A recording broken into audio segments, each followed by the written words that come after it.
So the big UN report is out, the report from the United Nations on the genocide in Gaza. Geneva, 16 September 2025, Israel has committed genocide against Palestinians in the Gaza Strip. The UN Independent International Commission of Inquiry on the occupied Palestinian territory, including East Jerusalem and Israel, said in a new report today. So you can find it here. The story's by Stephanie Tran. We cover all the main points. 70 pages of evidence, of legal analysis of genocidal acts and genocidal intent, because intent is key to contravening the Geneva Convention Article 2, which means it's genocide. It is incontrovertible now, as it has been in our view for 20 months, they have been killing a classroom of children a day. There is no plan in this American-Israeli genocide, no plan, apart from making Gaza and the West Bank such hellholes that Palestinians will either die or leave if they can. And there's no plan for them to leave. It's the Zionist architects of this Holocaust that have themselves demonised Israel and put Jews worldwide in danger. This is on them. They are to blame. The Zionists, not Jews. Now, with the exception of Zionist lobby in Australia and their flunkies, well, worldwide in the media, few credible sources still say that Israel is not committing genocide in Gaza. From all credible genocide scholars worldwide, to human rights organisations like Amnesty International and many others, and to Israeli human rights organisations themselves, such as B'Tselem and Physicians for Human Rights, they all say that Israel is committing genocide against Palestinians in Gaza. And the West Bank is sliding into chaos similarly as we speak. They are escalating their genocide as we speak. And therefore, according to this report, according to all common sense and according to the Geneva Convention, according to international law, the Western allies have a legal and a moral duty to stop it. That is, the people that we have elected, our politicians, our bureaucrats in government. They have a moral duty to stop genocide. Now that means all of us. That means even the politicians and the business people that have just ignored it and hoped that it will go away because Israel, the rogue state, is just on a rampage. Now that means you, Greg Combay, chair of the Future Fund, you and your so-called guardians of the Future Fund who've been on notice for a year from us, from yours truly, about investing in Israel's death machine, in Elbit Systems.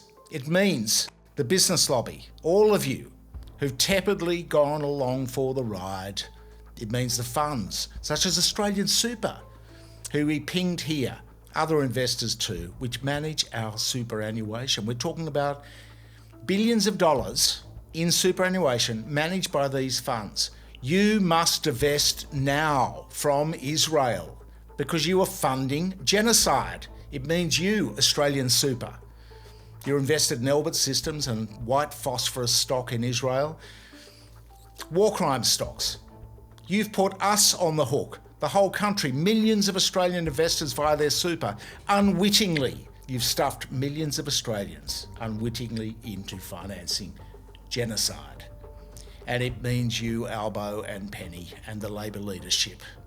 Forget the opposition, they're completely hopeless. Benjamin Netanyahu flunkies. But it means you, the leadership, the government, our government, which is forking out our public money in contracts to Elbit Systems and other Israeli merchants of death, like Palantir, the evil Palantir, who's getting Australian government contracts to surveil us, the public, use our information to monitor our devices for anti-Semitism and whatever else. This means every member of Parliament, Australian Parliament, who voted over the past year or so, and in the States as well, to ramp up draconian anti-free speech laws to muzzle discontent, to muzzle dissent, to kowtow to the Zionist lobby, the genocide lobby, after false flag events, which are well documented here.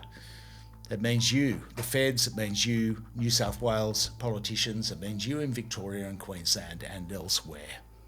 I mean, Israel has now bombed 8 countries in as many days, murdering hundreds of people, as usual, in flagrant breaches of international law. The state, the government of Israel, is out of control. That is patently obvious. And we saw the Spanish cycling mayhem where the public got out and just stopped the big Spanish cycling race in the past couple of days. Sporting codes too. You need to step up until peace is struck. That means banning Israel. Stop supporting the mechanisms of this rogue state, whether it's sport or the share market, investment community, government contracts. Chris Minns, this means you.